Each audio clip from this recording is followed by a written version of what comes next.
Nothing else we're practicing. Yeah. Damn. Wait. We're actually just wasting all our time.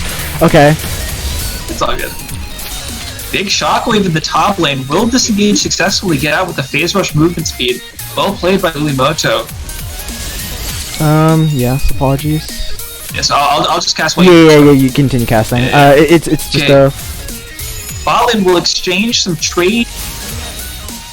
Throw out the Q through the lane. Nyx waiting on the pick, waiting in the wings. Knows he has the cannon ult, but does not have that flash. Is this big brain or small brain? Only time will tell. They pick up the tower. Kennen moves up the line of attack as Ari dewards some vision in the mid lane. As they set up for this dragon that's spawning less than a minute. Second Cloud Drake will decide a lot for both teams. For the red team, it means they're back in the game. The blue teams, it means they're one step closer to closing out. They'll keep committing onto the Ari. Will dash away, but Nyx will have to commit the flash. It's true. The blue team gets a lot out of their enemy mid laner. A lot of concessions, even those taking all those jungle camps. Yeah, we'll steal her blue buff second time in a row onto Lily. That's pretty big. Also, the Spellbinder on the Orianna really wants that big, juicy shockwave. Knows what their team fight's looking for. Just a solid pick onto Larkin and Miguel can really turn a team fight here. Dragon spawning in 15 seconds. Shen's going top lane, has the TP, does not have the ult. All 5 members of the blue team are bot here. We'll be able to have a lot more of a vivacious response than the red team. Maybe they'll just give it and go for next, but that third Drake is really menacing, really getting into the team's head. Ken goes for a bit of a greedy push here. Will he dodge the charm? Yes, he will. And secures hefty fish of gold and the dragon. Okay. Red team target ults for the disengage. All of them get away with scuffed knees, but safe nonetheless. Apologies for the technical difficulties, chat. We just figured out what's happening. Dude, we're getting so much better. Yeah, no, honestly. I do think it's happening. It's the place. Soul point happening on for blue team now. 3k gold lead for blue. They don't expect this. Red team, they're actually heading over. Their gut instincts telling them they don't see anyone else on the map. The amazing alleged Despacito Baron. Is Robert gonna clutch in with that ultimate? Steal just like last game. Nick almost has the flash, does have the slicing. They're waiting too long. Stopwatch. Ooh, is Nick? Yeah, no, it's too late. It's just too late. What an absolute travesty. The desperation Baron makes the absolute play here. Although it wasn't a desperation in the slightest. Miguel trying to savage something, but it just doesn't work out. Ooh, red team wasting their time. Proc onto Nick. The slicing maelstrom trying to respond to Miguel. Oh, he manages to turn it. And the flash out. Absolutely insane. Insane. Literally trying to finally get the slaughter onto Thomas. Phase rush does allow the Ori to chase him down further than maybe Comet or Ari would have allowed to, but not quite enough to get away from the slippery Shen. Dario, would you like to give back in defeat? Yes. Would you like to give a quick recap of what happened recently due to the fact our streamers, our viewers have not been watching it due to whatever reason? The blue team, on last episode of Total Drama Rift, the blue team really seems to be pushing forward their lead. The red team did manage to secure the third Drake due to some good team fight ults and a great Taracle. However, not quite enough, as the red team just isn't busting out the damage they need to get rid of the Hecarim, isn't to turn around for the Kennen ult, who is finishing his Bravadons now. Just the blue team's lead, their itemization is so much more succinct, their power spikes are just so much more intact with each other. The red team really doesn't have much of like a battle plan in the way. Like, there's no big Shen timing, there's no big Voldy timing. Hold that thought there. Thomas getting the lockdown onto Nick, finally able to punish him. That's the first death onto the superstar Nick going on with the sub. Give up a hefty sum of gold from Rocky Eno. That head start rookie really trying to push out there. Honestly, the sub maybe desperation. Will secure the top tower, get this 4-man Baron push. Red team is could really turn into a deadly collapse if they aren't playing it correctly, though. Really looking for anything possible. Dixon's getting the ultimate in a very strange position. Command Shockwave all going on everything into Miguel. Still doesn't kill him. Gives him a slither of HP. Copying my signature sound effect. If he didn't have, he would not have survived that. That's so tense. However, Baron push, the siege on the top lane tower has failed for now. Our team will count their blessings and hope that they can manage to save and salvage what is a very effective Baron power play from the blue team. But yeah, that's effectively the recap. Blue team just keeps pushing their lead. They pick up the Spellbinder on the Orianna to really just cement the power. Triforce Starix on the Hecarim, really just doing a lot of work. Sivir's just clearing waves and not dying, all you need from your ADC in this matchup. The Cannon's providing so much damage and utility. It's an insane pick for this comp. All of the blue team's waves seem to be pushing in. No objectives on the map for another couple minutes. Yeah, they're really just stalling out for anything for like a dragon or a baron. What are the cooldowns? And the timer's looking for that. We have 3 minutes on baron and half a minute on Drake. Oh no, half a minute on blue buff, sorry. It's a minute on Drake. Yeah, Ari looks to be finishing her Morellos. I would prefer Leandre's here, but it's not much you can do about that. Now, honestly, looking for the death stance instead of the Bork. No real big tanky targets on the blue team. We'll be looking for that survivability and cooldown reduction instead of the Bork. Leandre's... Yes? Sorry. No, Sidric receiving traumatizing memories of being caught up by himself against the team in that bottom river. Who knew that would be the only mistake really to be committed by the blue team's bot lane? There is a bit of a CS lead to overcome, but overall they're in a much better place than the... In terms of CS, it's not far apart, right? We got Larkin with the 40 CS lead and Lily with the 40 CS lead, so in terms of gold differential just by minions, it's not by much. This is true, but the kills is where the big gold is. A 5k gold lead coming out, 3 objectives in control of the blue team, with 2 objective control deficit, plus that Baron, Dragon spawning. You have Nick clearing vision the bot side. 5 on 5. Tools except everyone's here, everything's ready, all cooldowns are off. There's going to be a very strong team fight going on here for the soul point. Thomas gets the proper engage. Oh, absolutely disgusting ultimate. Arlen's able to actually get the proper ultimate to fully nullify Nick's Maelstrom. Absolute destruction going on from the blue team. Red's finally able to recover, and they're able to clutch that dragon off of him, preventing that soul from being gained, unless Ryan gets the most disgusting Q you can ever imagine. No, it's not there. It just isn't. But it's okay. Ooh, Thomas will walk up. We have a proper game here. No shutouts are going to be happening. We have a game. Ezreal now even. Volibear even ahead. The Shen pulling his weight with that 008, a part of 80% of the red team's kills. Really pulling through a lot of utility, providing a lot of frontline. Honestly, that fight went pretty much the best it could have gone. It really could, yes, wasted it was. On Taric. Arlen able to properly ultimate everything. Really nullified a lot of damage in that fight. Lily has been huge for the blue team in a lot of this game, but will step forward just a pixel too much as Thomas looks for the really opportunistic E, gets that taunt, secures that. Lily won't be able to flash out, doesn't get the shockwave out. 2 huge DPS for the blue team, just off the map immediately. Plus, incredible Taric ult coming out of Arlen. Yes, absolutely amazing on his part. Incredible stuff.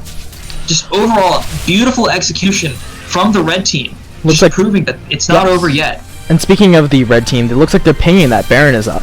And it's going to be anticipating very soon, 15 seconds before Baron's going to be going in. Nick split pushing in the bot lane, however he has teleport for some clutch ultimates going on. Thomas looking to address him, doesn't have his ultimate, but he does have teleport.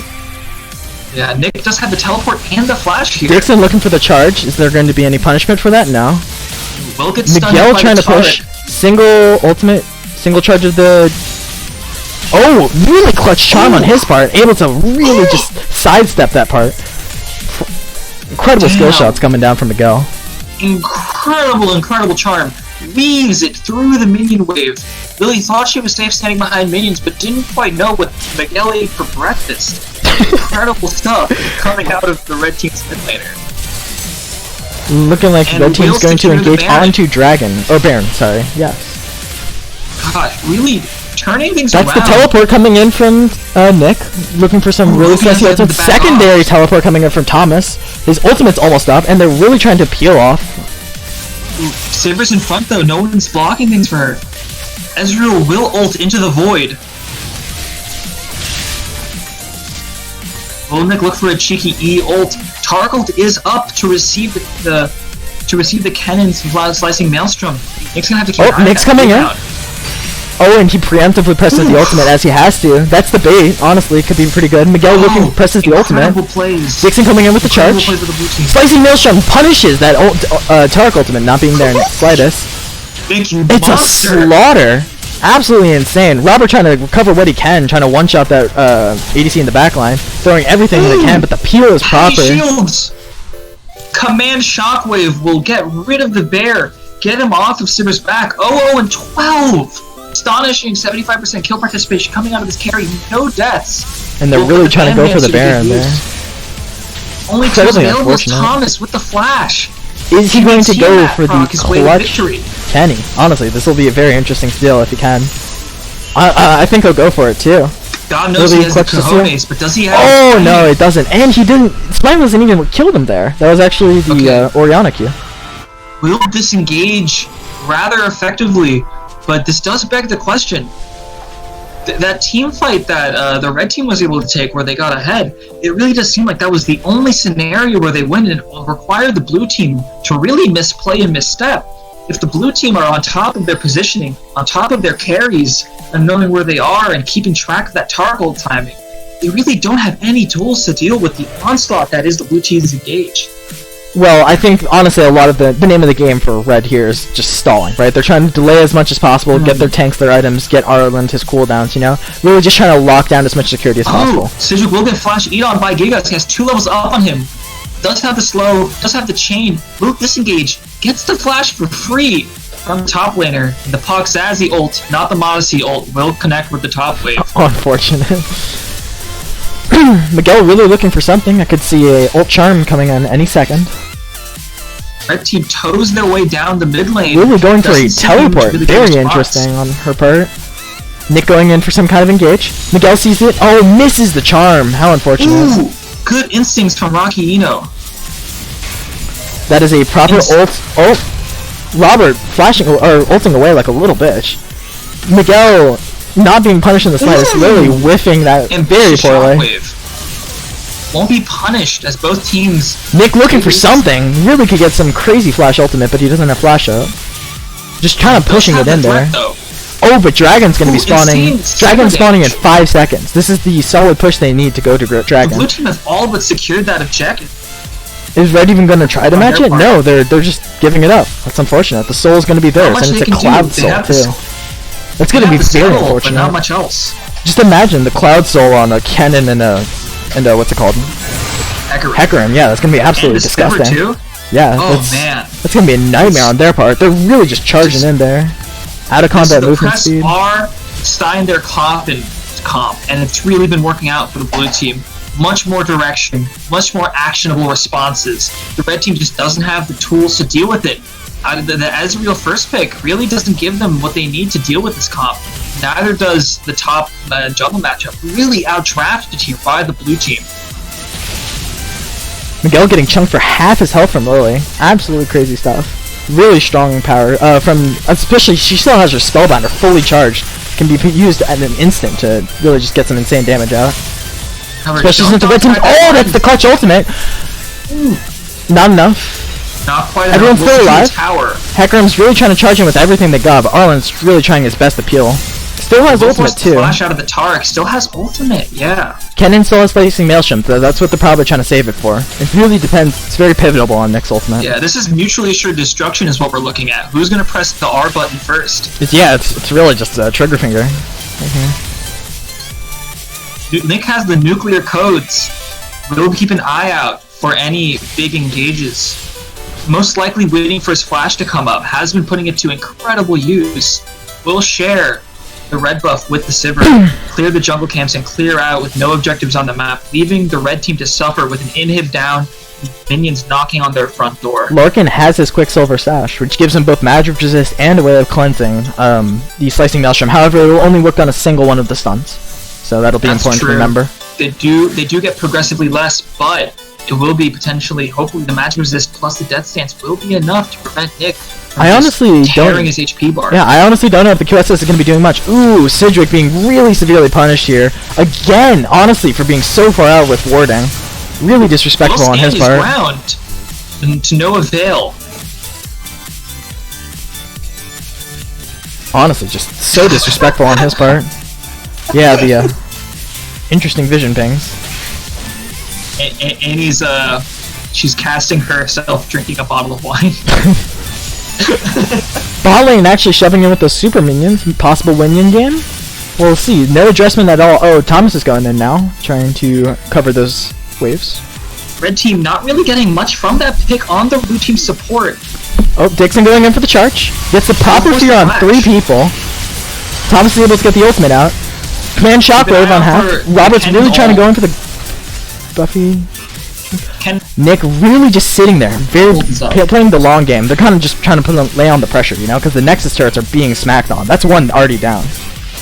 Arland and Nick are both just keeping an eye out for each other here. Who will be the first one to lose the game of chicken is what will ultimately decide this game. Red Buff will take down the Taric. That's a big ult. They don't have to worry about that anymore. Taric ult is just dead. Nick can really just engage without being punished at all now. The wave is approaching. Ari and Oriana will back, knowing they has a teleport. Same with Kennen. It backs with that Spellbinder. That's going to be some insane burst damage here. Lurkin really trying to stack every resistance possible with Death Stance on top of QSS on top of Murktread.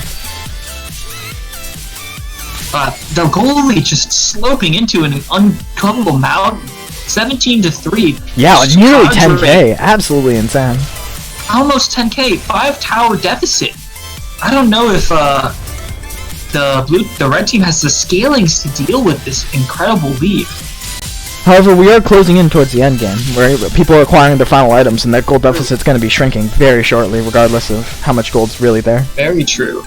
But the blue team just has all their itemization, all the tools to deal with everything. They have the wave clear in the form of the Oriana and the Sivir. They have a lot of tank bursting in the form of the Oriana and the Sivir again.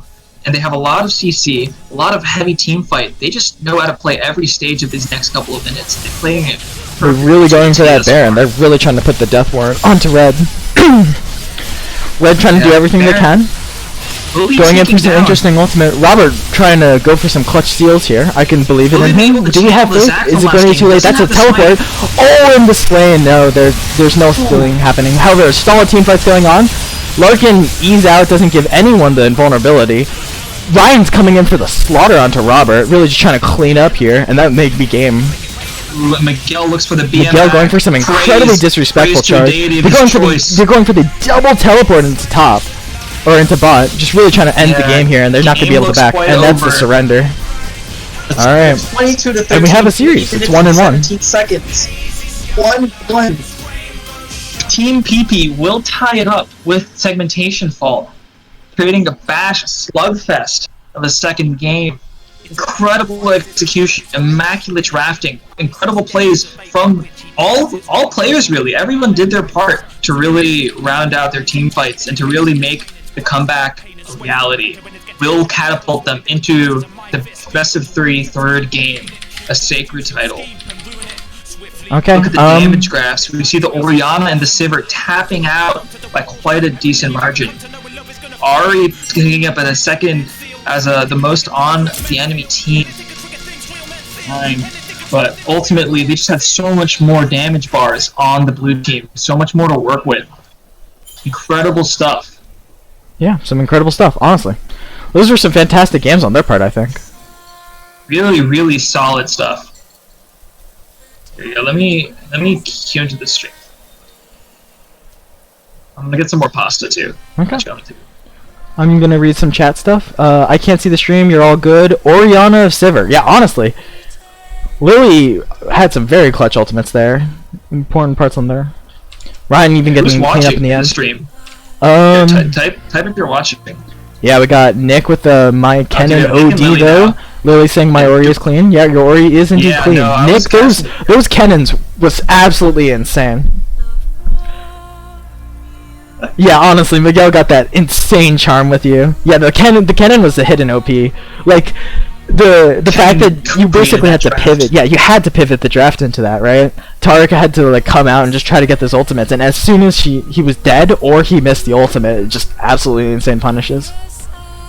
Also, it's incredibly validating though that my analysis is really accurate in like gold level games.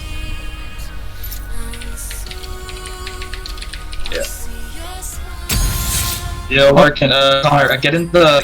Yeah. It said lobby was full. That's why I couldn't join. Yeah. You guys will like watching... yeah, Arlen was coming way too early. Yeah, no, you can watch the VODs. Well, you can tell it was an unfair pick. They yes, I saved the VOD, Lily. Yeah, I think you can watch it. It was really unfair. They banned the Leona, which is a good call. Yeah.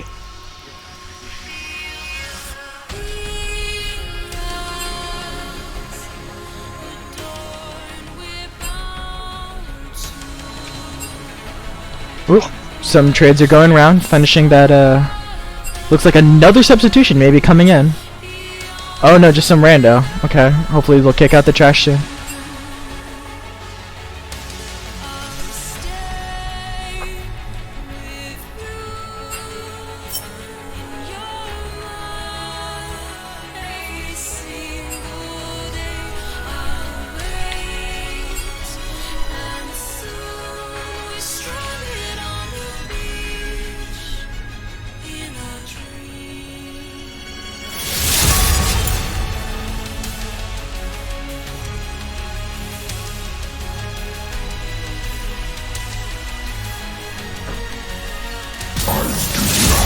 The Hecarim band coming in. Daria, you here? Alright, I guess I'm by myself again. They finally wanted to prevent Dixon from having those insane Hecarim games, just really just trying to lay it onto Larkin.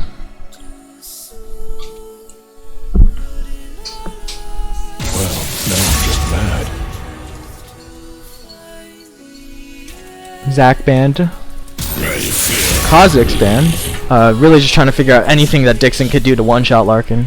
Very terrifying on their part.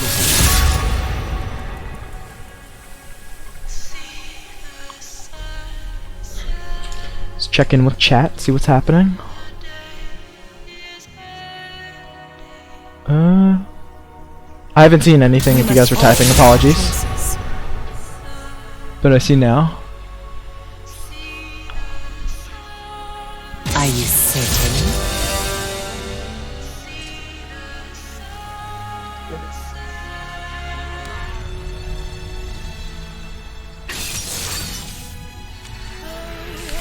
Interesting Volibear pick on their part. Really just trying to get Robert his proper champions. He did execute it well, but he wasn't getting anything super good. He was just a big beefy frontline. Well, I guess that's his part. Still having the little Blanc band. Don't want that Orin. Don't want that Zach.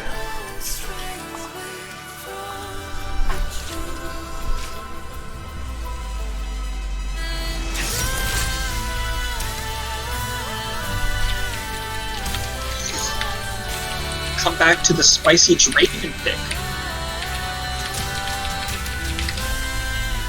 Yo, Connor. So, yes. I just saw in the chat they're asking about the VOD. Do we know if the VOD's intact? I believe the VOD is intact. As far as I understand, the VOD is intact and you can watch after this is done. I'd like to watch it too. I've been having a blast casting. Honestly, yeah, this has been a fantastic time. This is so much fun. Ooh, interesting pivot here. Draven and Zyra going far from the difference before. And they actually gave Sidgwick and Zyra. That's gonna be interesting. Let's see. Maybe they were anticipating and they're gonna outban it, or they just forgot. They insist on the Kha'Zix ban. They opt for the Hecarim ban, even though the Hecarim really hasn't been the key to a lot of. I think Larkin just actively voiced out, just saying, "I don't want Hecarim on me," and the Ashe is played. Really, just wants the strong champions. So, if I remember correctly, the pivot was in my head that the blue team, or okay, they're not blue team, red team anymore. But Segmentation Fault, they would win the first game based on their draft. Second game, the draft had a lot less direction. I'm already liking this a lot more, even though their top side is still Voli Shen. The Ashe provides a lot more synergy with that. Provides a lot of pick, especially if you have the Ashe the set hit a coming target. Out. Very interesting. You have the Shen with that, already a lot more synergy. That's true. More conventional team comp. Ezreal just can't sometimes. It's true. Ashe can really get out some clutch damage. Ezreal just kind of shits the bed in Draven lanes. Larkin will be looking to just kind of wail into him. Also, just flex the Shen as a potential Shen support pick. Shen support is a great counter to Draven. You think that Set's going... Okay, yeah, I guess they could prevent the Set support into Draven. That being said, I don't think Arlen plays Set in that way. No, most of Shen. Yeah. Oh, okay, yes, that's true, yeah, I understand now. To like counter Shen, okay. Yeah. They haven't made any of Arlen's champions again, right? So he still has his Leona. He has his Vel'Koz. They could pull out Vel'Koz as the final... They don't want that Taric again, which means that they might pull out the clutch Kennen. Are they going to ban the Kennen in response? That's the question.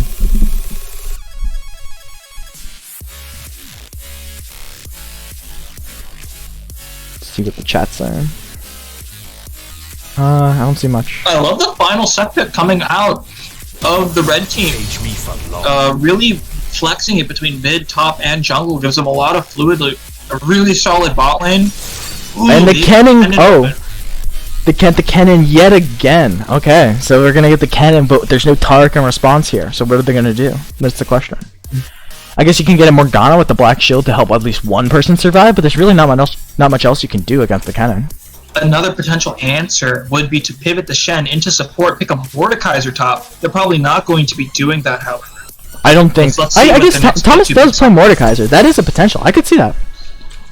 Yeah, but I don't think they're going to. And then Vel'Koz comes out with Arland. Ooh, I think I think that's a dangerous play. I honestly think, like, although Arland that is one of his mains, it's a very, very scary matchup. Be so volatile. Basically, yeah, that's going to be a slaughterhouse. A kill will just continue to snowball their lead if no jungle intervention or top lane intervention occurs. Miguel trying to show Lily how to actually play Orianna. That's going to be spicy. Wow. That's the challenge if I've ever seen one. The Orianna makes a lot more sense than the Ahri does here. They're really going for that intensive team fight approach to the game. The Vel'Koz is a little awkward, but it's very clear that they're just picking it for the landing prowess to make sure that they can. And it also just gives some raw, consistent damage, right? You can lay it into the Zyra, you can lay it into the Draven. Nick going for the Yasuo. That's going to be a hyper-aggressive team if they go for it. We can get the knockup. Ooh, that is some insane Chad energy coming in from the red team. Look at that team. Wow. Absolute killer lane. I actually kind of hate the Yasuo pick. You hate the what? The Yasuo pick seems to be... Well, I hate strong words. The Yasuo pick seems to be mostly just the red team just seems to have... They don't really have as much of a team fight focus as their last draft did. They will be losing a lot of that without the Hecarim. It really is a lot. Like the Kennen Nick will have to operate a lot more smartly this game. He'll have to really hold his cooldowns, really wait to go in, because they have a lot more tools to deal with him on the blue side now. Yasuo, if Yasuo doesn't stop laning against the Orianna, they'll really be asking for a lot of trouble in the mid part of the game. Late game, I feel like it's a toss-up. But they're putting a lot of tokens into the early game with that Draven pick, with that Yasuo pick, with the Ken. And we have to make action happen for 20 minutes. It's true, yeah. We have 3 minutes in for the spectator delay. I'd like to warn stream if anyone's there, although I haven't seen anyone in the chat, that when we get into game, I'm going to have to do some weird management, so I'm going to have to change some stuff around. So you'll have a black screen for a hot sec, but hopefully it'll be fixed before we even get into game.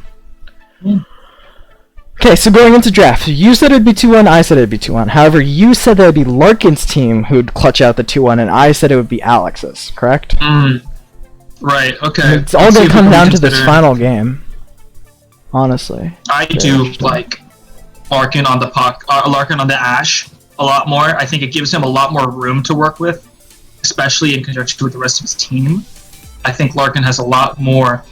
These drafts, by picking the Ezreal, it's what I feel like the Ezreal does to any draft is it basically turns the lane into who can survive more and makes it less about the ADC exhibiting skill over the other one. It's just about that mid-game team fight. And there's literally nothing better than ADCs just dick waving, showing how skillful they are. The Ashe will give Larkin the tools to really dictate the pacing of the lane. Yeah. However, they pick the Ashe into Draven. It's true. A character notoriously volatile bot lane presence with Zyra on Alex, who's notorious for his intensive Zyra plays. God knows he's not delicate with that. But you get this insane, disgusting Ashe combo, right? Because you get that arrow lockdown. Vel'Koz can throw everything all within the Ashe stun time and just absolutely one-shot any other person on that team, right?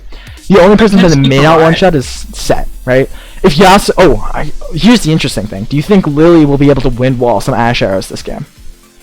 Ooh. I don't think so personally, not because she won't do it, but I don't think that that'll be the play. You don't think so? The Ashe ult is going to be mostly targeted onto the Draven. This is Locken's going to be keeping his eyes peeled for. What about that cannon? It could be the cannon that's being locked down. I think the cannon is mostly the responsibility of the Volibear, of the Shen. They're really going to try to use their tools. I really like the Set pick.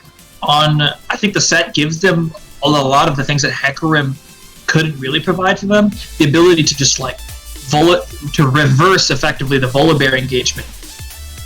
I have a lot of tools on the red team, but ultimately, I don't know what the Yasuo pick is doing. Is my big problem. I understand it could be a comfort pick, or they could have picked it for the lane. But as far as like the grand like late game team fight, if the Yasuo doesn't pick up as intensive a lead as she was able to pick up on that Orianna, which is effectively coin flipping when you're playing into an Orianna, very safe pick with a very active jungler on the Volibear. It's kind of difficult to parse through how that lane is going to go. It's very high variance. So the Yasuo it's a very hit or miss pick. Hopefully it'll work out for them. But if it doesn't, they put a lot of tools into very sink or swim champions with the Zyra and Draven and the Yasuo. Okay, so as we get into game here, as I said before, we might have some weird things happening on stream, but hopefully I'll be able to fix them in time. I am putting my money on the blue team for this game. You think so? Okay. I will put my faith in the red team this game. Ooh, teleport on the Yasuo. That's rare to see.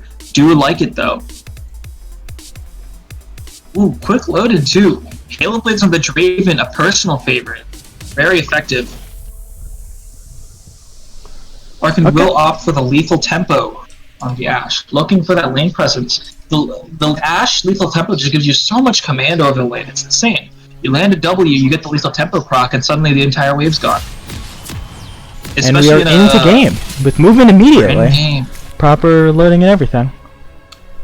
I would have liked to see a different pick from the Shen, is my one big criticism of the blue team. You really think so? But the Shen is very strong right now, honestly. I don't know. But I don't see what he does into the enemy team. Okay, so he provides a good use. The Shen will provide something unique that not a lot of top laners can provide early on, which is ulting onto Ashe or the Volibear. The blue team is doing the exact same thing that the enemy blue team did last game, going for that insane bush cheese, and Sidgwick is just there. Oh, no ability's gonna land. Sidgwick flashes in the opposite direction. Gets the 5-man root, is able to get out still. Gets the 5-man root and what the an insane beginning to that game. As a cucumber. Okay, what is it? How's a cucumber cool in any way? The disrespect from Sidgwick. Honestly, probably the most alpha Chad power move I've ever seen in my entire life. Flashing towards the enemy team and rooting all of them because he just can't. Is a shame though that he can pick up multiple spell thieves procs from one ability. Otherwise, he'd be sitting with a solid 45 gold, having made it effectively worth.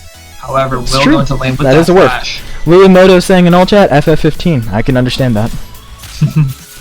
The Shen. Okay, so like I was saying, the tools to do with potentially the Yasuo and the Draven, but because of his nature of the top lane and he'll have to constantly be answering the Kennen, he'll never really be in the position to safely be dueling the Yasuo at any moment of the game. He'll be kind of like a solution which is why I was talking about liking the Shen on support.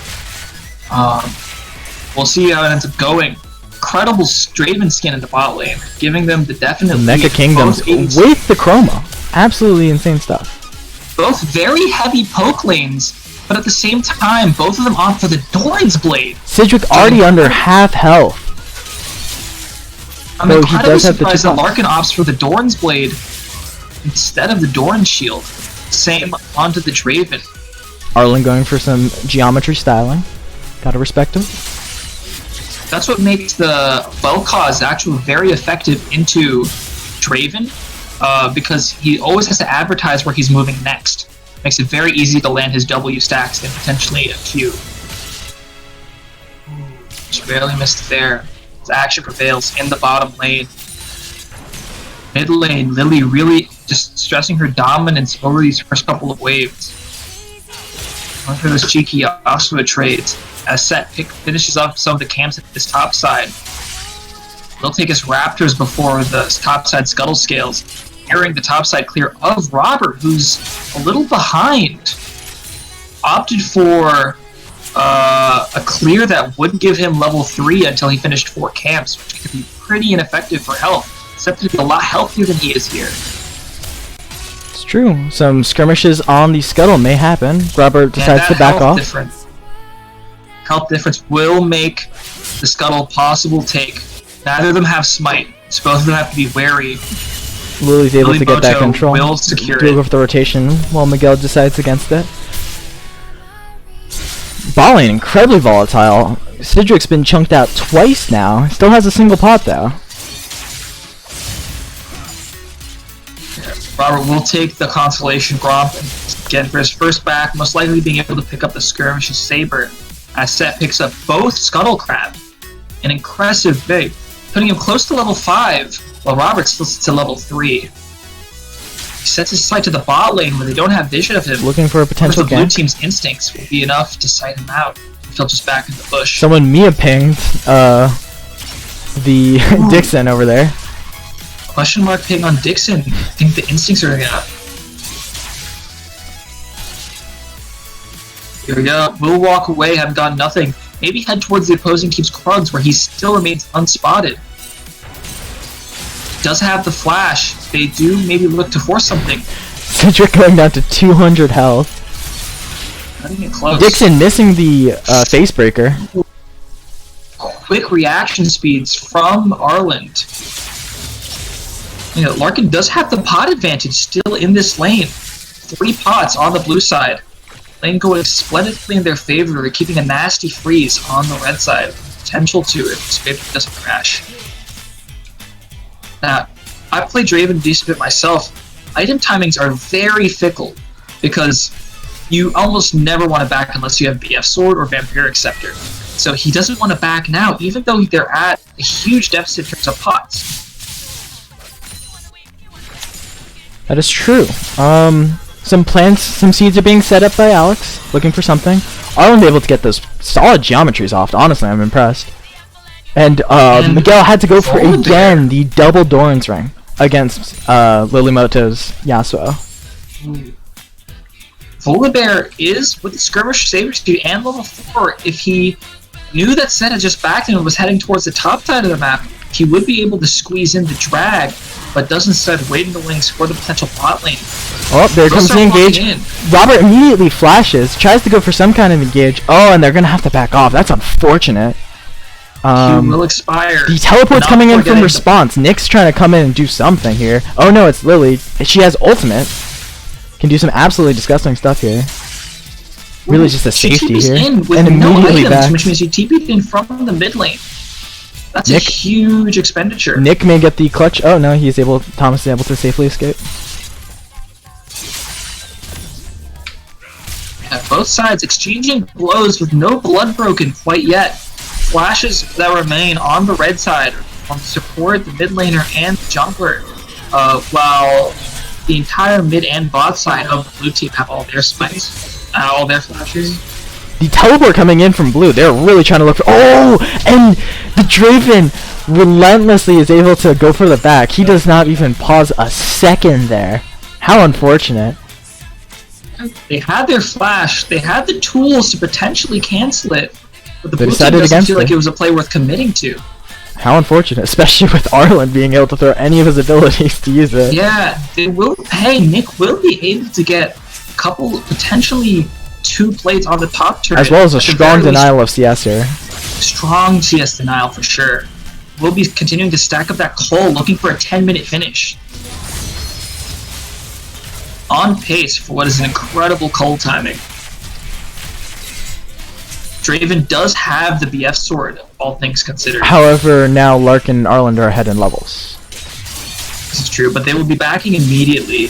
Draven will pick up that advantage in this wave. So that's going to be some critical timing, especially since they're actually going to hit 6 very soon. They might have some insane picks here in the level 6. the Draven can do a lot more with the BF sword in engagements than the Ashe can, but Ashe will have incredible tools for poking them out. So we'll see how they continue to play this lane out. Both Robert sitting in Tribush, ready to just sit there and gank yet again. Burned his flash, burned his timers, and he's willing to burn anything to get to this bot They say lane. man's best friend is a dog, but at the moment it's looking like the bear. Here you go, the dragon's up. Both teams are setting their sights on it. Teleports being used, vision being expended. Alex will look to clear a pink harmlessly. Doesn't quite have the ult though. Won't be able to go for the cheeky pick. This is a 4-on-4. Larkin leading. Alex actually starting the dragon. They're looking for the pick possible on Draven, who still hasn't hit 6. He's gonna do what he can. Still isn't able to. Oh, and that's just a slaughter. First blood goes to Robert. Ooh, wonderful pickup by the blue team. Great coordination. Using the greedy Dragon Star from Sidgwick. I don't know if he was setting it up or... Dixon uses the flash into the ultimate onto Owen, but Miguel's able to... oh my god! What an insane ultimate! What the crazy shockwave on Miguel's part. That's an absolute slaughter in response. Sidgwick able to get the clutch the ult off on, even though multiple instances of airborne. Maybe was hoping to try to stack it with the Q, really get the chain in. Miguel, the BM all chat question mark. Wow, some really disrespectful stuff going down shockwave. Honestly, fantastic on his part. Double Doran's paying off massively in dividends. Miguel says in all chat, Dixon, give me one game, man, please. And Dixon responds, eat my ass. Yeah, Dixon doesn't hesitate to blow the flash, but the commitment just isn't quite there. Arlen responds to eat my ass with, okay, munch. The enthusiastic ass eating of the Jaka brothers really is unparalleled. Sorry if you're watching, Jaka mother. Let's see. Larkin is opting for the Bork here. Ooh, Thomas gets the proper taunt onto Nick, looking for some kinds of trades, but Nick is not letting him have it. Ooh, threatens with the E, has the Slicing Maelstrom, which doesn't cost any energy. Decides not using it. Just threaten it. And Oriana will opt for the Sorcerer's Shoes. A bit of a I don't want to say greedy, but ambitious pickup for sure. I was looking for Merc Treads, which would provide her the ability to circumnavigate the Slicing Maelstrom and the Zyra plants. It's an interesting choice. Oop, and that's the slaughter onto Thomas. Oh, how unfortunate. Dixon just walks up, wham bam, thank you, Mr. Thomas. Just picks up the free kill. Now, in this bot lane, they get the kill on the Draven, which shuts down his stacks. He gets the BF sword, but picks up the tier as well. Looking like he's going for the late Manamune build. That doesn't really synergize with the battle. You usually want to go for the Manamune and the lethality items. This will be an interesting pickup for sure. Happy to see where it goes. Honestly, I think Manamune is just so powerful right now, it doesn't even matter if you go lethality items. Obviously it has better synergy, but like, come on bro, you can take Manamune on fucking Vel'Koz and it'd be fine. I suppose, but either way, opting to get the BF sword first will delay his timing. Ezreal is used to seeing Muramana timings of around 18 to 22 minutes. Raven's probably going to be hitting around 26 minutes, doesn't have nearly as many tools to really proc Manamune. So we'll see what he does with it. Ooh. Robert, looking bot, has the flash, has the ult, but Stead approaches 2, a level up on Robert. We'll see what happens here. Both teams looking to make something happen. Looking for the full engage, and that's the full combo onto Alex right there. How unfortunate. Looking for even more charge. Dixon getting the ultimates off. Or no, this that was will secure the Mountain Drake. Ultimate. First Drake of the game at 12 minutes, most likely. Incredible stuff from the blue team. Great coordination. Honestly, like a really solid lead. I was going to ask you what you think was happening, because red seemed like it was going to be anticipation, but as soon as the kills came down, then blue's really just in the lead here. See, the issue there was Draven, it's a really precarious situation to be in, because your first instinct in that situation will be to run away. But what you actually should, the way you're supposed to play that matchup, is you're supposed to immediately anticipate the Vel'Koz ult and throw your stand aside, your E, to interrupt it so he can't get the damage off. It's a really tricky maneuver, but it's like the only way to really make sure that you have enough damage to contend. Well, I think Robert was also simultaneously jumping on Ryan, so he was trying to use everything he can to peel off right, the Volibear that was definitely it was a hard situation definitely, to be in. Yeah, I agree. If you had, like, you know, if you had that macro view, you probably would make sense to just interrupt the Vel'Koz instead of the Volibear, but, you know, Fear is a strong and insidious killer. Of course, also, you have a giant bear jumping on you. What are you gonna do? Yeah, the game's hard sometimes. Will be cementing that into a 4-1 lead. Not quite being seen in the gold, however, mostly because of the intense CS lead in the top lane caused by the Shen TP from earlier and that Cole being finished. Basically a 20 CS lead. Actually, no, you're right. I guess it's closer to 10. Gold is actually effectively even right now, despite the 4-1 kills, thanks to the CSing agency of Nick and the mid lane. Honestly, this has been a much slower game, right? It's going to be a slow burn. I think whatever team wins, it's going to not be as immediate as we had for the first 2 games. Right. I mean, I guess neither game was like an absolute shutout, right? All of our games went above 30 minutes, I'm pretty sure. Yeah, all of the games had an incredible amount of back and forth as well. Blue team will move towards the top side, but... Ooh, they're trying to get the pick onto Robert here. Does he still have ultimate? No, he doesn't. And the Facebreaker comes in, looking for any kind of stun. The Horowitz twins are trying to do anything they can. And that's the ultimate. That's a slam. And yeah, that's just a slaughter. Thomas is even going to get killed too, unfortunate. Thomas's E isn't up, his passive isn't up as well. Can't get that shield aspect of Twilight. Will fall as Nick starts up the Rift Herald. 14 minutes have elapsed, however, which means they won't be able to quite use it for plates, but will potentially give them a nice macro boost. I can't believe you used Shen's proper title with Aspect of Twilight. Isn't that what it is? Or that's not what he is. It's not like one of his abilities. No, Aspect of Twilight, I think it's his proper name. No, but the thing is, Zoe's also Aspect of... It's not Twilight. Sorry, wait, I'm totally wrong. His Q is Twilight Assault. Ooh! Absolutely insane. 100-0 on Miguel. And he's able to dodge 3 ultimates there. Absolutely crazy on his... Or 2 ultimates and the Facebreaker. What a flash dedicated.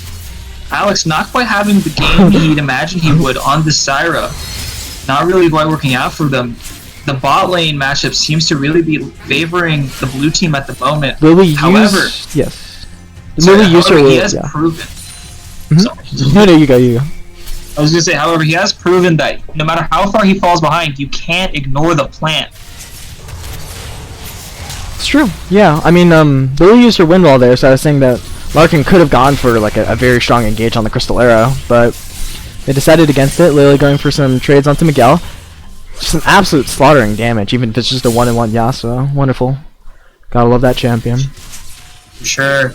Just the way he displays the 200 years of Riot. You were saying about Dixon? I was saying, Dixon, even though a bit of the whiffed gank on the mid lane earlier is really doing spades of work with blue team, has 100% kill participation, is really the one keeping the momentum, he was the reason why he was able to keep the blue team off of that dragon for so long. They only got about 12 minutes, which is pretty late for a first minute. Draven pinging his 139 adoration stacks, looking to cash those in with a kill. If he's looking to cash them out, his probably sight is going to be set on the Vel'Koz. Vel'Koz is the squishiest member of the team. That Vel'Koz went for a Dark Seal and a Fiendish Codex. He's rushing Zanya's right now. Very interesting build on his part. I swear to God, if Arlen goes for Leandri's. Because of the heavy AD they have a lot of damage on the red team. But a big proportion of the amount that Arlen will be seeing is AD. He's mainly watching out for the Set, the Yasuo, the Draven. He's not so much scared of the Zyra damage, not yet. That will be picking up in later parts of the game. But at the moment, he's mostly scared of that that 2 champion Death Squad. It's true. And even if Nick tries to jump on him with the Slicing Maelstrom, he's able to Zanya's that. So interesting choice by Dixon to pick up the Bork next. Even though he does go for the Cinder Hulk, typically we see the Dead Mans get picked up next. I guess he acknowledges that he's going to want a little bit of dueling prowess for the Volibear and the Shen. Also gets the Ashe and he's been really struggling to get those Facebreakers, so he could really use a slow. That would be helpful. Oh, that's the Crystal Arrow onto the what's it called? Draven. Arlen trying to do everything he can to poke. Still has his ultimate too, so they can still do that again. Although Larkin won't have his Frozen Crystal Arrow. Larkin will be able to use the Bork to raise his HP. Both Robert going in with that absolute Chad flash ultimate. Dixon looking for the charge. We got the teleport from top lane, or from mid lane. Lily coming in for the clean. Larkin gets ultied on from the Shen. Thomas is delayed, does no flash ultimate, or flash taunt in the slightest. Miguel looking in to clean up, good shockwave. So that's the shockwave. Ooh. Will get used. Blue team will secure. And he tries to teleport to save that tower. It's an interesting play on his part. What was he going to say here? I mean, there's a lot of things that could have gone different there, right? So if Dixon got a proper facebreaker there, he would have been able to get the knockups for Yasuo's ultimate. But I don't know if that would have been enough. It's interesting. Maybe not enough. Both teams, though, both of them used their resources pretty effectively. The red team just kind of ran out of gas without the cannon there. Without really able to, like, bring that team fight to life the way it has in the previous games. Really, really unfortunate sports. Now the kill lead being more than doubled, gold lead following closely, as blue team retains all of their towers, and the red team gets their bot lane broken in. Some standard rotations going on here. I'm surprised bot and top haven't swapped. I guess they're really just trying to stretch out that lane phase. Oh no, but the blue team has actually done that rotation. Just looking for some kind of push. Nick is staying. He's looking for some spicy engage here. He doesn't have his ultimate up, but it's gonna be up soon, and he'll have flash as well. So he's gonna. I can anticipate a cocky 2v1 going on here. Bot is pinging Mia for a bajillion years. Shen doesn't have his ultimate. There could be a slaughter in the top lane. Bot lane doesn't really have many HP points to be working with. Nick could foreseeably. He has the pen boots. He has the proto belt. He has the ult. Larkin and Arland are staying. Oh, Dixon's looking for the engage, and they flash the facebreaker. Ooh. Smart flash from Belkaz. Knows doesn't want to play with that, and doesn't want to see if he can preserve it.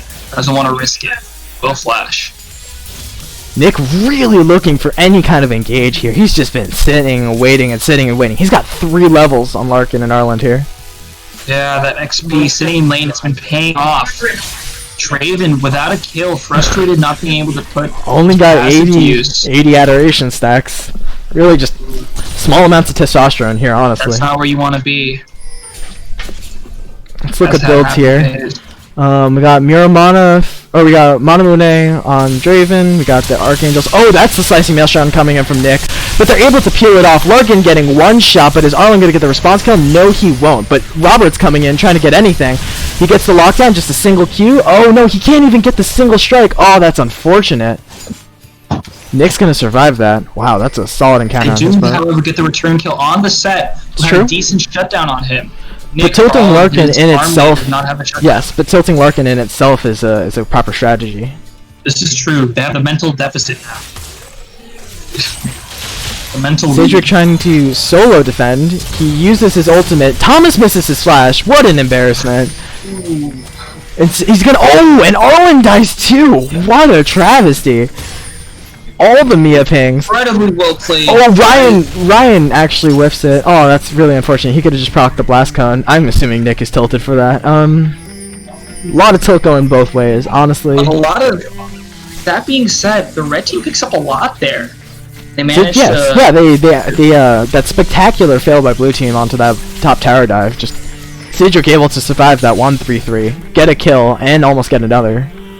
That Fantastic being said, it's a win that they won't really be able to feel the effects of because the blue team's just hitting much better timings. Ooh, Draven dying! Oh my god, Miguel just being knocked up, still one-shotting it. Robert trying to protect Miguel. Honestly, some solid teamwork coming in here. Looking for another knockup. Lily does not have ultimate, so she's gonna have to flash out. Dixon trying to come in for some slash. Gets the ultimate facebreaker. The haymaker almost gets him. Ooh, good flash by the Orianna. Will and his team. Larkin comes in. Lands the crystal arrow, but they won't be able to get much more than that. Will he bait his team? Orianna walks away with her shutdown untapped.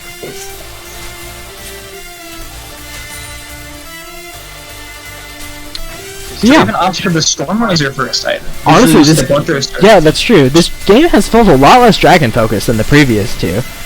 Both times we had like Dragon Soul be rushed on one team or the other, and it was like a very scary situation in which they had to be fighting over every last Drake. This game we have 2 Drakes in one side, but it's still only 23 minutes. Just generally though, both teams, because neither of them really have been drafting around pit and objective fights. It's true. So it's both of them have been really just trying to get their leads from team fights leading up to it, as opposed to taking advantages in the pit themselves. Both teams are playing this very slow, very cautious, very carefully. However, Red is looking for some trap. However, Larkin's able to properly spot them out there. Arlen getting in some poke. Nick's waiting there, just looking for a proper slicing Maelstrom. However, he doesn't have flash up, so he'd have to go the long way if he wants to do anything. And they're still sitting on a ward. They don't know. Yeah, what the Vel'Koz gives them that I like a lot, that the tank supports in the last 2 games don't, is that poke. Yes, that disgusting poke. It forces stuff. Disgusting poke. Doing his work. Landing those Qs, there's nothing that they can do. They're just kind of stuck there. Yeah, they just have to sit there and take it. At any moment, threatened of getting bottlenecked with. Oh, Nick going in for the engage. Only gets one person. Comes in with the facebreaker. Robert trying to respond with the ultimate. Lily gets a 4-man ultimate. Absolutely crazy with that facebreaker there. Arlen tries to respond with the ultimate. Gets the kill on Lily. Robert's able to survive because Thomas's ultimate. Miguel's able to survive on like 1 sliver of health. Actually hit 2 health there. Absolutely crazy. And Ryan did nothing. That's unfortunate. Well, it's difficult for him to get in. Yes, he had some proper peel there. Robert had that insane engage. Arlen's able to get the knock up there, get the clutch kill on Sidgwick. Saying we'll secure the gold and will now double the kills they have over the enemy team. Gold lead push up to double. We'll be walking up towards Baron with the new invigorating Ocean Drake. Will they do it, or will they just threaten it? I doubt they'll do it. Their health bars aren't too high, but honestly, it's looking really good for blue here. And like it was first in Red's lead with the with gold, but like now we have 3 Drakes on blue side. They're on soul point. They have a minor gold lead. We're at 2.5k. And they're even in towers. All the players on the blue team, even or positive, must be feeling good about that. Larkin, not quite carrying in the way that their team probably had hoped he would at the moment, but is picking up those kills, is picking up those assists. Now is hitting that important timing of the Bork and Runons. He was able to do big damage. He was able to survive the Draven lane, right? Against Sidgwick Zyra, which is always scary, and a Draven. He was able to clutch it out or not even clutch it out, actually, like, style on them a little. Get that 2-1 versus 0-3. For sure. Because of the amount of Moonay pickup late on this Draven, they still haven't fully charged a huge power spike. Yeah, there's no charge. Even later than I thought it would. Probably closer to 29 minutes. Absolutely. Honestly, kind of trouble finding a wave to stay on. It's really difficult. Probably should just be spamming the move aside one. What is it? Stand aside? Stand aside. Stand aside. A Bloodlust is his W. That's the most spammable ability he has. Yes. The problem is it requires a wave. It's true. Tom is getting the lock on to Nick. Nick's gonna try to just get out, retreating with half health. That being said, still is formidable. That Stormraiser gives them a nasty going. That Moramana does hit. He's gonna hit actually in the next couple of minutes, closer to 27. He will be able to duel Larkin, even though Larkin has a sizable lead. That's the one thing that the Draven does give you. Larkin's going for that Essence Reaver, I think, with the pickaxe. What else would he go for? Infinity Edge, definitely. Infinity Edge. That's true. Yeah. Yeah, and Essence Reaver doesn't build out a pickaxe. Oh, really? Okay. Yeah, they changed that. It builds out of the old things it used to now. I literally only built Essence Reaver on Jin and ARAMs, so that's the only times I knew when to use it. Yeah, that's the only time I built Shirelios. Ooh, and the clutch teleport coming out with Miguel, just preventing it. Kind of embarrassing, but nonetheless, still works. Arlen trying to prevent any kind of engage. Honestly, the poke lane's really working. They have to force these really disrespectful and suboptimal engages from Red. For sure. Draven popping up on farm, catching up. The waves are in a good place for the blue team, but towers are pretty even though so far, even though they're had objectives and kills, which does give the red team a way back into the game if they're able to leverage their macro the way they need to. Nick hasn't quite been able to find the pop-off cannon the same way he was last game because of the difference in comp. But hopefully they'll be able to alleviate some of those problems, recognize and realign their strategies for the next coming fights, which will likely be around Baron and Soul. can't afford to whiff the fights there or be game ending. It's true. Draven really just having a pretty poor game, honestly. It's very unfortunate for him. Hasn't been able to cash in on those adoration stacks at all, and he hasn't actually increased much. He's still only at 80. Well, that's the nature of the Draven to Ashe matchup. Yeah, that is unfortunate. If he wasn't that way, Ashe would be that way. It's true. The coin flips However, the one towards thing Larkin. that they do have is Cedric now just having finished his GLP and his magic pen boots. The enemy team is definitely probably not respecting the damage house that is the Zyra in the bottom. If I'm being honest, I don't think the GLP was the play. He doesn't have glacial augment, so the slow isn't that drastic, and I don't think it complements his damage output that much. I really think he would rather have gone for a Ludens this game. The GLP, however, what it does help set up Set and the cannon a little better. So it is true. He doesn't have the glacial augment. He still does get a lot of does provide a lot more reliable slow. Right. All it requires, even though it's less reliable, all it requires is one good GLP onto the Holy and the Ashe, maybe, to give Dixon the ult he needs, to give him the flash ult he needs. Thomas is going to finally finish off the top of that tower, thank God. Give him a little bit more gold. It's looking a little scary now with that 3k gold lead. 3 dragons. Larkin picking up a lot of gold, will be approaching that Infinity Edge. Huge power spike. Dragon timer in 18 seconds. This is soul for blue team if they're able to get in. Honestly, might be the game. Might be. That's the TP coming in from Nick? On the red side. No, that's coming in from Lily. Okay. All cooldowns except for Lily's and Oriana's TPs are up. All flashes. Oh, that's a pick onto Sidgwick. Sidgwick lives with a half second. Facing Maelstrom, able to survive. Nick going in. Robert getting the ultimate. Oh, that's a proper ultimate from Yasuo, but the slaughter coming in with Larkin. The damage output's insane. He's just gonna get the slaughter. Sidgwick tries to get the response kill. Almost gets someone, but it doesn't work out properly. And Larkin's still alive to properly get the dragon. And that's the team fight for blue team right there.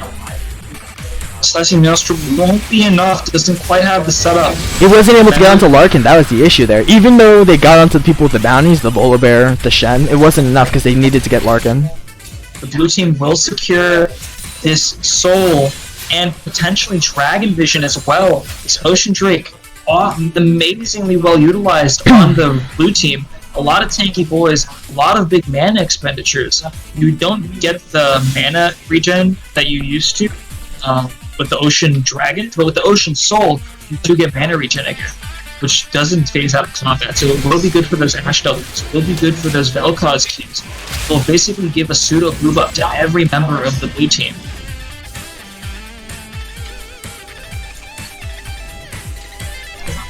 This is true. Just checking out some client stuff.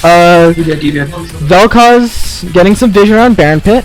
Really looking to finish out that game, and red team's trying to prevent that, right? Trying to stall it out. I don't know, trying to get anything really. It's kind of doomed, honestly. Yeah, this is honestly looking like something terrifying. No real big timings to look forward to. Ashe does get the Infinity Edge. Rabadon's potentially on the cannon. It looks like he's opted for the Spellbinder instead. Will give him that big, deadly slicing Maelstrom.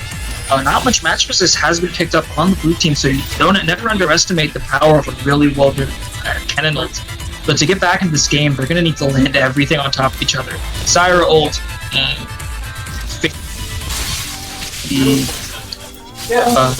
from the set, which provides a really good ult for the Yasuo. They were able to get a full-person ult at one point, which was incredible for their team fight. They're going to have to channel similar team fight abilities again if they really want to get back into this game. Yep, that's true. Looks like blue team's again setting up for vision. They're getting that scuttle. Sidgwick's on the top side, going for here. Miguel looks to punish. He's 4 levels onto Sidgwick. Absolutely insane. Ooh, really just a strong lead there. Doesn't blow Shockwave, even though he probably gets the kill. Sidgwick is flashless, but we'll think that he prayed to the right god. Gets away safely. Robert trying to go for the engage, almost gets the one shot onto Nick. Zanyos is popped. Honestly, may have survived if he didn't press it. Larkin just gets that final W. That's the what's it called? That's the showstopper, but it's not enough. Honestly, that's probably just going to be Baron, and that's going to be the game if they really will just do lead it. into the Baron for the blue team. Let's see here. There's really not much Even though it was here. slower, it is finishing a lot quicker than last game did. Can Sidgwick go for the ultimate? No, there's just not enough time. They're just locking down that Baron too quick. The dragons give him the power to do it. It's just too much. We're seeing low back, Baron, and Ocean Drake. Elder Dragon won't be spawning for another 3 or 4 minutes, so won't be really keeping their eyes on that. However, we'll start to look for the seed. They have a nasty potential for a 1-3-1 comp with the bot lane and the jungler in the mid lane, and Orianna and the Shen holding their own in the top mid lane. Or they might just opt to send all the players down mid. Either way, Red Team have limited number of responses in their book. Let's see here. Blue is just shoving in mid. And Red has some interesting vision, honestly. I think we haven't really been paying enough attention to the vision in these last games. But I don't know, maybe not too much is going on. It's really just one side or the other that's really gotten that river control. But those last couple games, the dragon fights were just incredibly brutal. We had a lot of strong vision game. But here it's really just blue-sided, right? We got a couple pink wards, bot side jungle, I don't know. Alex doing a great job. I can't see vision score. Actually, no, I can. Alex's vision score actually is the highest 60. on the map. Absolutely ridiculous. The big difference is not necessarily in the supports, but the other ends, they do have... Yeah. I was going to say, Larkin, I think, hit a personal record getting a vision score of 22 on Ashe. But even then, that's with the hawk shot. You know, the blue team just has... Wait, that counts for vision score? Maybe? I feel like if it hits an enemy character, it counts. And he's been using it rather proactively. Really helping out with the jungle tracking they struggled with last game. Okay, blue team will begin their final assault. The poke from the red team, useless with the Ocean Drake. Nick has the flank here. Oh no, but he's going for the bot line. He's really indecisive, trying to figure out where he's supposed to go. Could get the trap here. Is the Yasuo, which they're gonna want on more people because the Yasuo is only melee. Pick up the bot tower for free. The executioners will be very conditional. Yeah, I don't know. That executioners doesn't seem like a great idea, honestly. No, they would need it. You can maybe have the Ocean Drake. Yeah, but how many people is it really gonna hit? Anyone else could probably use it better. They need more people in their team.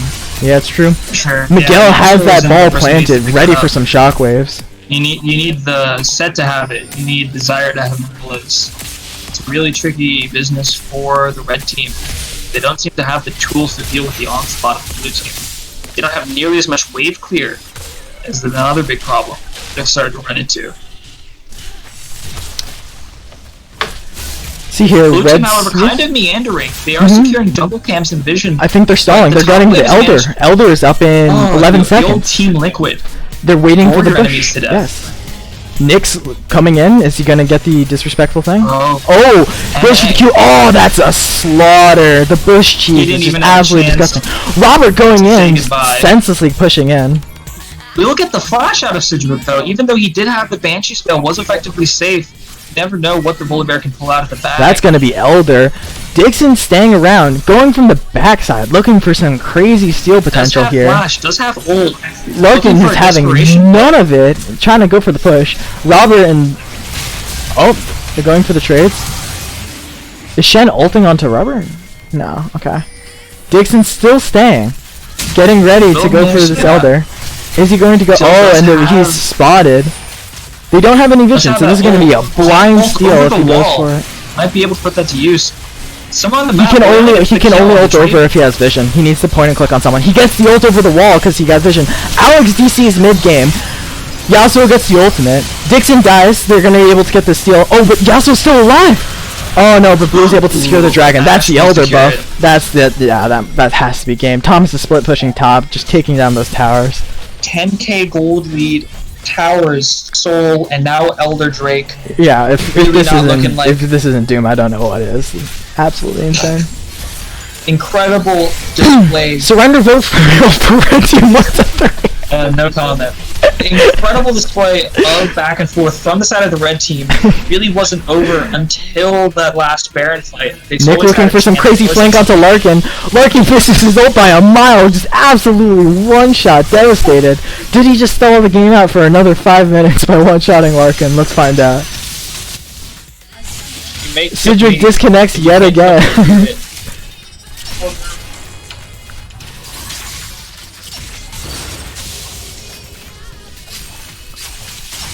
Oh, and that's the pause waiting for Alex. Alright, let's talk about the state of the game. What's happening here? So, red team, they might be able to look for the scale and bail. You really think so? Yeah, I mean, obviously the blue team has a lot of scaling in their tools. That being said, they have two fully tanky members in the form of the Volley and Shen that will just eventually cease to scale.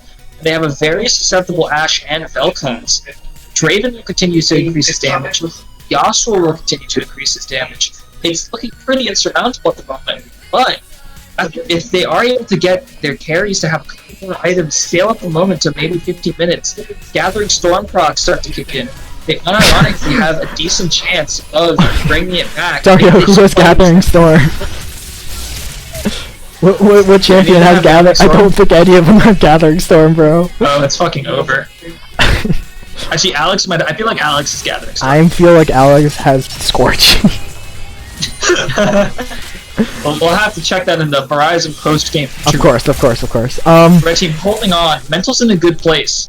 It takes a lot to decide this game is still worth playing. Hopefully they'll see some rewards for their efforts. They're still only down at Inhib. At the end of the day, the blue team's they don't really have the best sieging club. They have an over 10k gold lead, 4 dragons, Elder, and they're getting Baron. Yeah, I don't know. The blue team is flailing around with their Elder buff. It's going to be spawning soon. If but they can use it to secure Baron. Ooh! Secure that second Elder. Red looking honestly pretty solid with that team comp. Staying together, being proper team fighting. Oh, but Dixon strays apart and so does Alex and oh no. Moving on. Blue's going on for the Baron. Looks like something's going to happen, but they're backing. They're not even going to try to contest this Baron. No Despacito clutch plays here. Sure. Blue team will begin on the Baron. Nick is waiting in the wings with that cannon. Does have the smite. Does not have the flash, however. Will be able to make teleport coming in from Lily. They're peeling off. The Ostrix is just too powerful. No matter how chunked they get. In 10 seconds, they have their full bars back. And honestly, respect to Blue for playing this cold and calculated. They're able to peel off. Larkin probably shouting at them to stop doing it. Yeah. Getting Larkin the pressure. They slipped probably looking at the picture of Core JJ that hangs on his wall. Ryan slipped those 2 minutes. Oh, that's the shockwave onto Lilimoto. That's the jump on, and that's the slaughter coming in from Arlen. Passive proc to slay through just the absolute lifeform disintegration ray. Just disgusting. Yeah. Does not have the flash because of the fight that happened. Oh no, the super minions coming in onto the Nexus here. Ryan has to go in back. He will fire the ult, and we know he's not hiring a Smurf because it doesn't land. Will Hawk shot forward into the base as they plan their final focus. Nick looking for some final thing. Oh no, Zyra's trying to go for anything they can, but Larkin's just pumping out that damage. Look at that slaughter. Yeah. Nick trying to do anything he can. Thomas gets the flash taunt, just absolutely disrespectful. Nick's able to get out easily. Alex will get one last. Ooh, the knock-up coming in from Arlen. Quite enough. Some senseless damage. That's gonna be game right there. Wow, absolutely ridiculous. So some final fountain BMing. Ooh, shockwave to cleanse Draven off the earth. And that's game, ladies and gentlemen. With 14k lead. Team Segmentation Fault gets the 2-1. Almost 41 minutes in this epic of a game. Honestly, yeah, amazing. All right. Both teams at this entire series neck to neck to the very end. So, as casters and analysts, we're required by the Verizon post-game interview to nominate the State Farm Player of the Series. Right. State Farm Player of the Series. I'd have to give it to Bullseye. Miguel has been really consistent. I would completely agree. I was actually going to offer it if you didn't say it. I was going to say Miguel has been really pivotal. Like, think about the bans. They've been really targeting everything around him. So I think we should get him in for the interview. Absorbing a lot of pressure out of game and in game. Even when they do get the kill, it's at a great cost. Just overall incredible plays coming from holy shit. All right. Segmentation Fault. Welcome, Miguel, to Casting Booth. You have been chosen. You've been selected. The award of... Wait, hold up. Let me pause your stream before I get like... Yeah, of course. Okay, alright, we're good. Yeah. Dario, would you like to offer the award? Yeah, you have been deemed worthy of receiving the prestigious, intensely competitive State Farm Player of the Series. Is this like officially sponsored by State Farm, or this is officially, officially sponsored by State Farm? Whether it was making the game-deciding plays or neutralizing the plays that could have brought the enemy team back in, you were constantly landing your ults and doing incredible stuff. And 2 Aria games and 1 Orianna game, incredible stuff coming out of the mid lane. Just wanted to say, what do you think? How are you feeling coming out of that series? I don't know, I think I'm feeling pretty good, mostly because I know, Larkin's there to carry. So it's like, it doesn't matter if there's 5 mid bans or like 2 mid bans, right? As long as Larkin's like right there with his Ezreal missing every single ulti game 1, all that good stuff, or that Astral that just misses the cannon again, or inting our game 2 when he just fucking checks the Dragon Pit. I think it's really calming to know I don't have to carry. So even when it's a little bit rocky sometimes at the mid game, our late game always pops off one way or the other. So I think all around, also shout out to my jungler for being a god. Always getting those nice smite steals and stuff, just proving once again who the better jungler is. So that's all I have to say about that. Yeah, well, thank you for coming to the word. We watched you dip, dive, dip, and dodge your way through skill shots, through the valley of death, to end up carrying your team to victory. You are what State Farm is always looking for in a league player. Thank you, honestly. Absolutely fantastic game. Yep, thanks for the interview. All right. Yeah. Yep. I'll talk to you later. I want you to sign a picture of you that I'm going to hang in my kid's bedroom later, but we'll do that after the All right, yeah. DM me. We'll arrange it. Yeah. All right, yeah, good luck. GG's. Yeah, so GG's. Honestly. So yeah, that was a fantastic series. Thank you for being with us. Great series to kick off what is hopefully an incredible season. Went to Game 3, went to the 40-minute mark, gathering Storm procs for crazy, ridiculous tensions. Yes. In the pits. Those are some clutch games. Honestly, the Drags really have been some crazy clutch. We got that steal in the first game with Robert, and then we had some insane team fights towards the end. Yeah, it's honestly just been a fantastic series.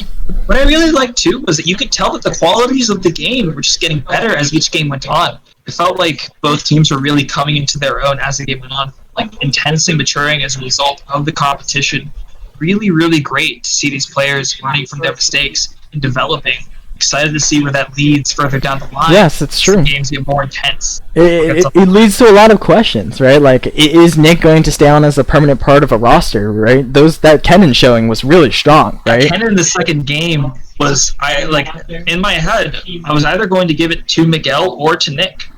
Ireland was able to. Second game, he carried really hard. He did really well on those Kennen, and even this game he had very strong pressure. Even if he didn't pop off nearly as much as that second game, he still put on that pressure. His team was able to meet him halfway, do a lot of work. Lily was also popping off like crazy in that. Yeah, those are some crazy games. Kennen was just so integral to the draft. I'd be more interested to see how this affects the drafting meta of the tournament as we discover which picks are really doing a lot. The segmentation, Team PP figured out that the hack run wasn't quite securing what they needed to, and even if they ended up losing, I did like the pivot into the set jungle pick in that last game. It did a lot of work for them, and with a couple of different circumstances, they definitely could have done a lot more, maybe to secure the win. So we're excited to see how both teams take away from these games and what we have in store for us later on in the season. Well, that's going to be it from us, folks. Back here on the casting desk. Tune in on... When is it? Saturday? Sunday? When's the next game? Hold on, let's find out here. Because we got to keep in the content, right? So... Right. After these ads. Yes. Okay, so match 2 will be Segmentation Fault versus Team Lobster Owns Bitcoin. So... That's going to be an interesting game. Can we see Segmentation Fault continue the reign of dominance? All right. Well, that's going to be it from us, folks. Thanks for tuning in.